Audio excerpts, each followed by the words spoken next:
Welcome to Bridge the Atlantic, where we get to know the people behind the creative industries. We're your hosts, music web designer Ross Barber-Smith, owner of Electric Kiwi, where we create awesome custom websites for bands, artists, and musicians.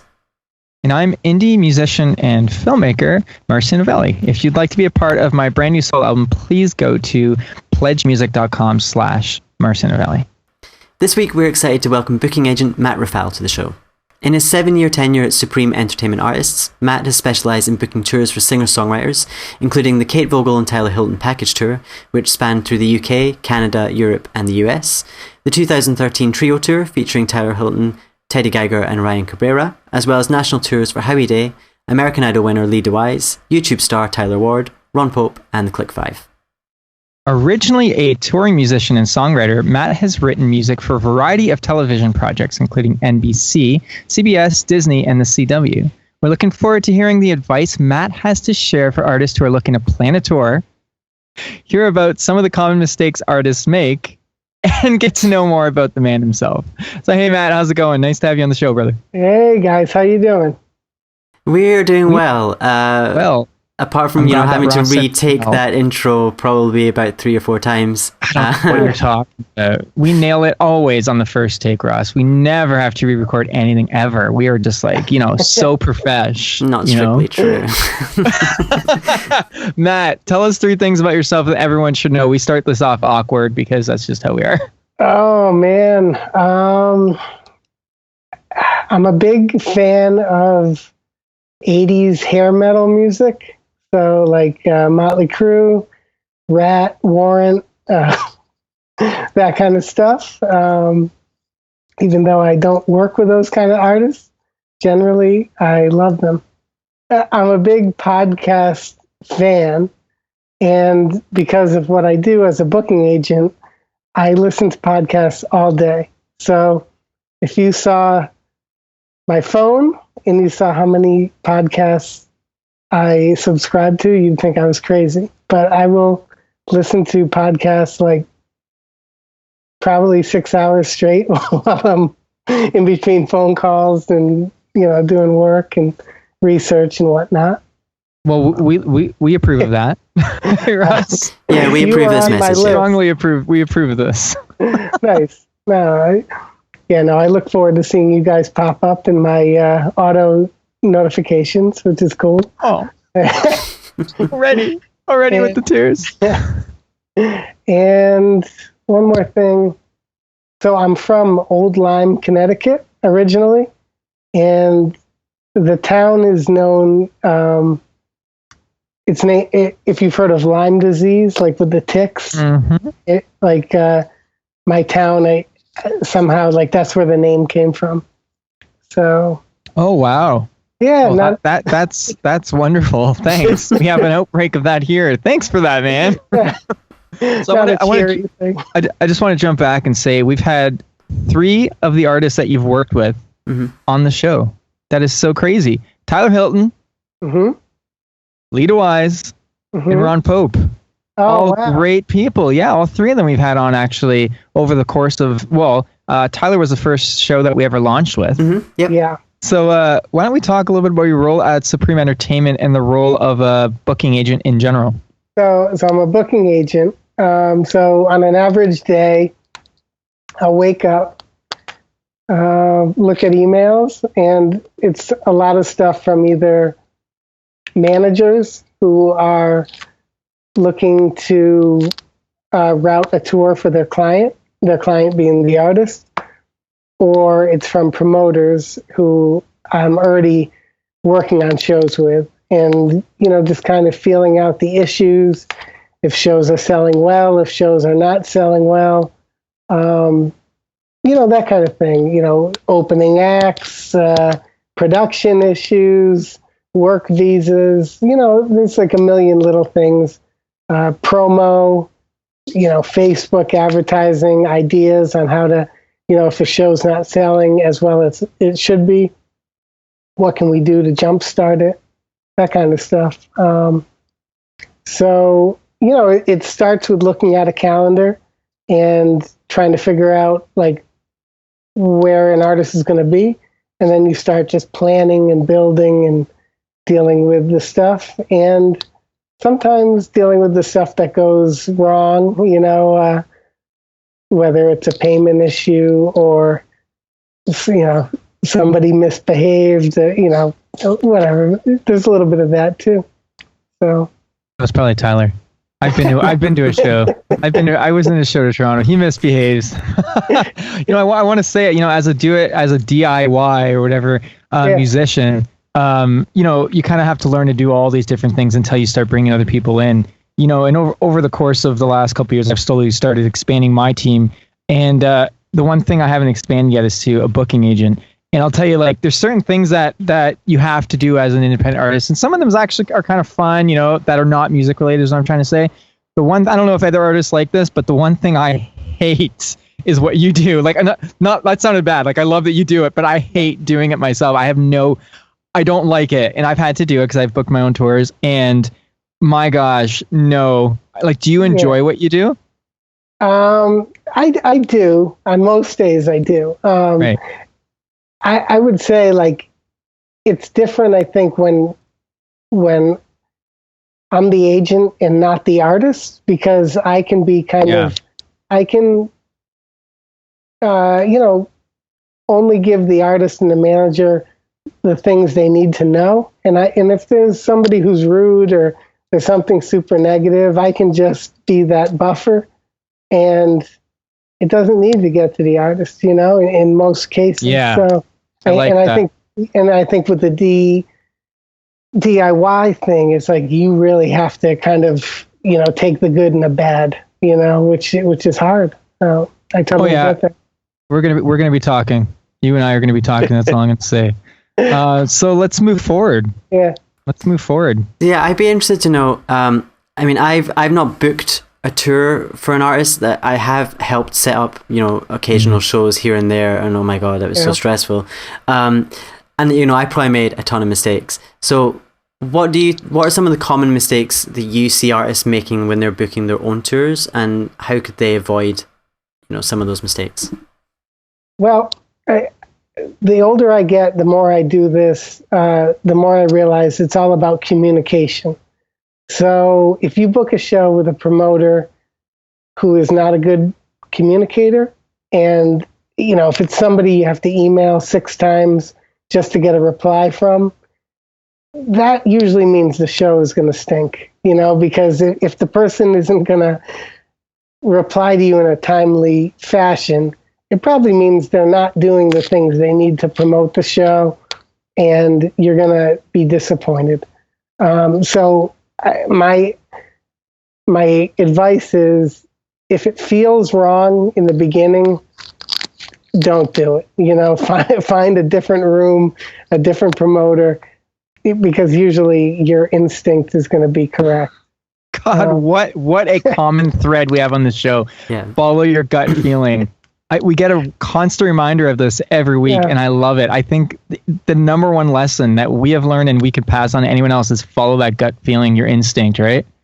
Yeah. Yeah. Definitely. And I think I'm with you on that communication thing, because the show that one of the shows that I booked, we actually ended up being double booked on that night. Yeah. The venue booked another act, and they didn't reply to our emails for 2 or 3 weeks probably, when I was, what's happening with this? Where do we get the tickets? How are we going to promote the show? And then they email me 2 or 3 weeks later and oh, sorry mate, we've actually double booked you. You're gonna have to find another venue. And this is a week before the gig. And I think then I didn't pay attention to that red flag of they didn't reply to my first email or my second email, or my third email. They're not answering their phone. Something's not quite right. So bad communication is kind of the death of many things, but especially something with, that requires a date and pre-promotion and all that stuff. Totally. Oh yeah. We could go on and on about that. I've had experience with that with publicists and other people like that. It's just, come on. Yeah. Do your shit. Yeah. Do your shit. And I think that's it goes a long way. You end up getting a reputation. I mean, one of the reasons we have you on the show is, Ross has talked highly of you for a long time. at least a couple years. Matt's tagline Matt's tagline is like the nicest guy in the music business. That's kind of how. Really? Well, it's not really. But whenever I introduce someone to Matt, I thought you jokingly did that. No. Whenever I introduce someone to Matt, it's always like, "Hey, this is Matt Rafal. The nicest guy in the music business." Yeah, it's true. It goes a long way. You end up getting a reputation, and I mean that's just a side that we're saying here. But you this is the first time I'm speaking to you face to face, and you do come off that way, and it's so important because you end up getting a reputation. Who wants to have the reputation of being that asshole? I mean, maybe somebody do, maybe some people do, but I think it's not going to take you far for long. You have to be a decent person. That applies to everything and anything, I think. Yeah. Well, I think part of it is, like you said in the intro, when I was younger, I played in bands and I spent a lot of time traveling and being on that side of it. So I think I always have that in the back of my mind, what it feels like to be double booked and to be, not hearing back from a promoter and that kind of thing. And I think when you go through it, then you feel the compassion of, for the musician, because it's the hardest thing, to be a musician and to deal with the highs and the lows and to keep going, You said it. Absolutely. Yeah. Speaking of which, though, how would you say an artist can kind of make themselves more appealing or more bookable to venues and promoters? I mean, this sounds very obvious, but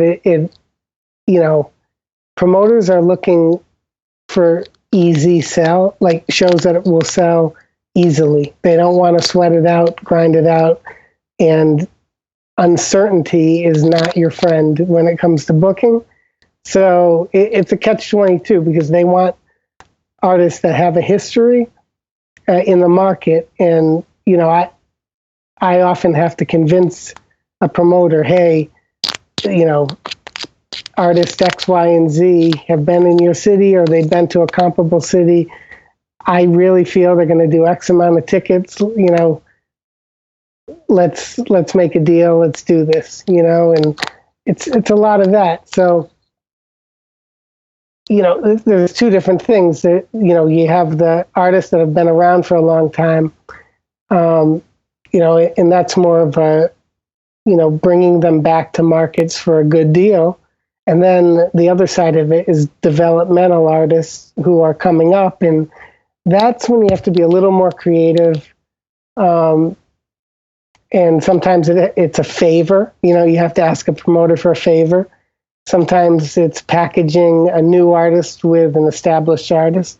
Mm-hmm. There's many ways to do it. Well, you said it's a catch-22, and I mean, that it really is, because in order to have a market out there, you need to tour, but they don't want to book you until you have a market out there.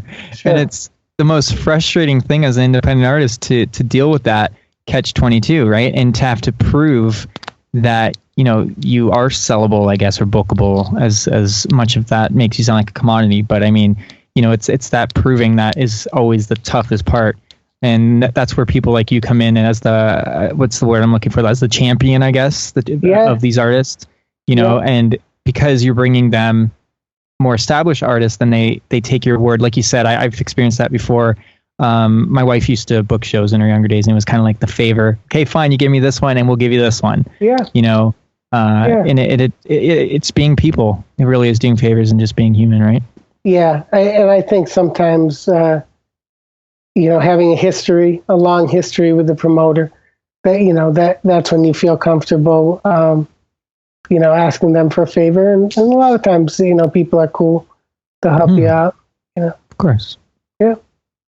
So what would your top 3 tips be for an artist who's looking to book a tour themselves? So maybe they're not quite at the stage where they're ready to work with a booking agent, but if they're booking it themselves, what would the sort of top 3 tips be?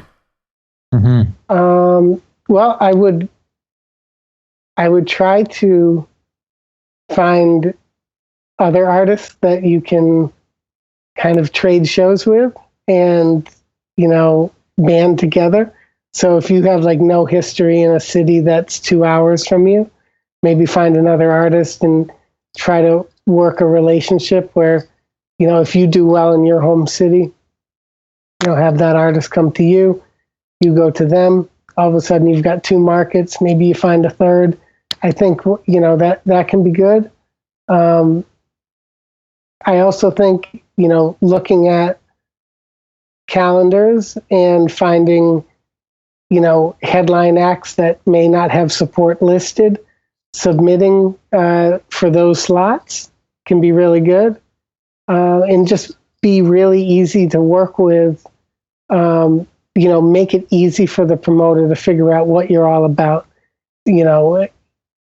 Maybe don't send 8 links and a PDF and all that. Maybe, just a good link, make it very easy, so they can kind of forward it along to the manager of the headline act and say, hey, these guys submitted to open, you want to give it a go. You'll probably get a quicker answer that way. Yeah, we've spoken about emails on the show several times. In fact, we recently had a man named Eric from Tragic Hero Records, a friend of mine that played on my last record, actually, a really sweet guy, and he talked about the emails he tends to open for submissions for artists who want to be on the label tend to be short and sweet, to the point. Everything's right there, one link to one song or whatever, because if they're interested beyond that, they can ask for more, right? If you send a whole bunch of stuff, it's like, oh, no. Not that you're being an ass, you just don't have the time to sit there and click on a million things or read a whole thing like this, And with that, I think, me personally, I'll start reading it, I'll get distracted, I'll say, I'll get back to this later, I haven't read this whole thing. And then it ends up 100 emails back, and you just don't get to it. But if it's short and you can read it and then reply, then then it might work. So there's an art to emailing. There really is. We really like to gear this show not only to showcase our amazing guests like yourself, but also to hopefully add some insight and advice to our listenership, right? But for any artists who really don't have any touring experience, what would be really the first steps for them to go on tour? I think that you already mentioned that maybe swapping shows or, supporting a headlining artist. Mm-hmm. But, what's kind of the first steps right now they could take in the next week, of listening to this episode? All right. Well, I'll tell you one thing. I think this is more geared for artists that are based in the U.S., but there's an organization in the U.S. called NACA. It's the National Association of Campus Activities. So I'm very active as an agent on that circuit, and it's basically 6 weekends in the fall and 3 weekends in the spring. And it's really cool. It's basically all the people who purchase shows for colleges in the U.S. get together regionally. So, hundreds of people. It's, maybe like 100 schools. They'll each send, 6 to 8 people from their campus activities board. They get together and they watch music all weekend, live music. And what I do is I'll find artists who want to showcase at these NACA events. We submit the video. The selection committee, selects who they want to perform at the events, and then at the events they get to see these new upcoming artists. A lot of them are people brand new, up and coming people, performers, and then the schools can decide right there, I would like to hire this artist to perform at our campus on this date. You walk out of it with a date, and sometimes if it goes well, the schools all book together. Like 5 schools in Wisconsin will say, well, you know what? We want this artist this week all in a row. So the artist will walk out of there essentially with a tour. And, the money is good. It's better than playing clubs. And it kind of gives you those anchor dates, so to speak. So if you want to go and play, a low money like coffee house or bar while you're out there playing the good paying college shows, you can. And you can turn those 5 shows into like a 2-week tour and walk home with some money. And,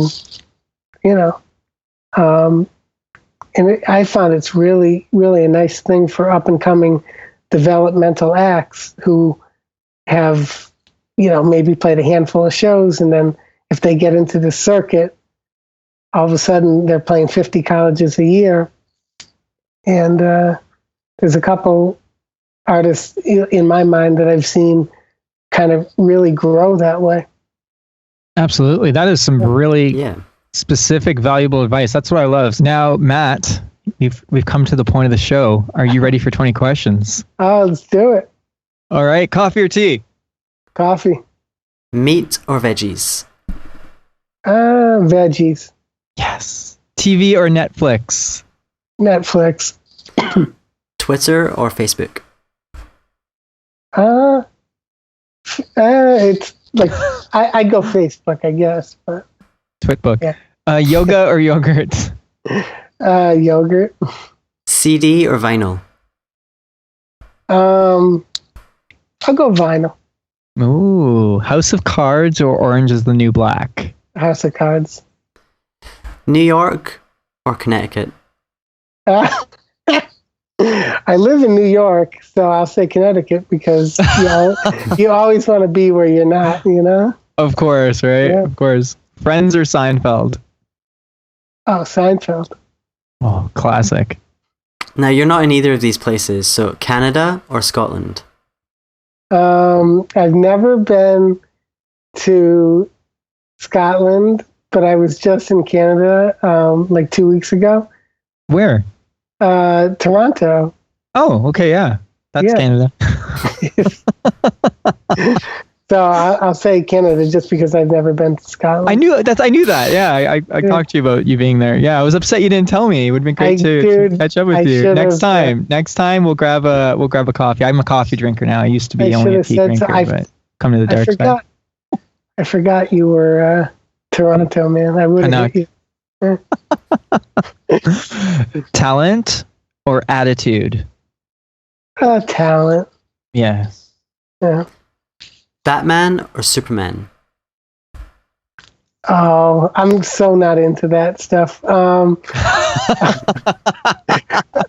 say Batman. Like I'll say Batman because I was with all the Prince, with the passing of Prince and all that. Mm-hmm. I recently listened to his Batman soundtrack, which was really cool. I should go check that out. Yeah, good. Education or experience? Experience. We are on the same page, man. We are on the same page. That's how I'd answer all these. Van Halen or AC/DC? Oh, man.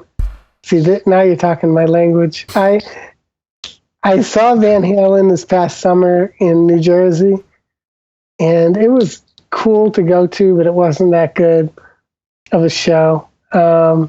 Oh, no. But because I'm more of a Sammy Hagar. I know it sounds bad to say, but I like Van Halen with Sammy Hagar more than the David Lee Roth era. Right. But yeah, I'll go with AC/DC just because they're cool. I saw them when I was like in 6th grade, and it's pretty awesome. Now, this is our infamous question on the show. Well, one of the infamous questions. One of, yeah. Michael Jackson or Michael Bolton? I'll go with Michael Bolton because he's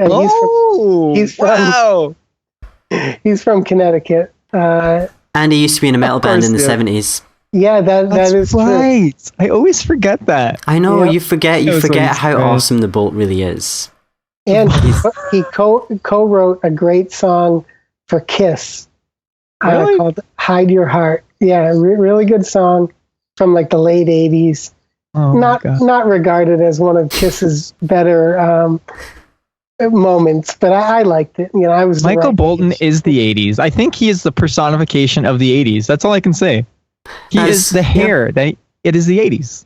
That's it. Did you know that I don't know if this came up, but do you know that Ron Pope wrote a song for Michael Pope? Yes. I think we mentioned that. Yeah. I figured you guys. Unbelievable. Yeah. Unbelievable. Everyone ties in, doesn't it? I know. 6 degrees. It's crazy. Yeah. So another one of our, I want to say classic questions. Well, that's maybe not the right word, but Celine Dion or Marilyn Manson? I'll go Manson. Yes. Manson is the Manson. Ricky Gervais or Ricky Martin? Gervais. Yeah. Whale or Kale? Kale. Bette Midler or the Riddler? I'll go Midler. And the final question, which will determine future relationships, Matt. It will either make or break them. Is Ross or Marcio? That guy. Oh man. This thing, man. What do people usually say? I can't remember. Always me. Which is why you have to say me. No, it's never me. I'll go with Ross. I met him first. So yeah. Seniority rules, right? This is awful. My poor ego. You'll be okay, Marcio. We'll talk about it. We'll talk about it. No, we won't. Oh man. It's okay. I'll get over it. So this is always awkward because I always don't get picked, and then I'm always the one to be like, "So go check it. Go check out this person on this website." So it's okay, Marcio. I'll take over for that. Okay, please do. So if you want to find out more about what Matt does, you can visit supremeentertainment.net, and you can also find him on Twitter and Instagram as Matt Rafal, which is MattrAfal.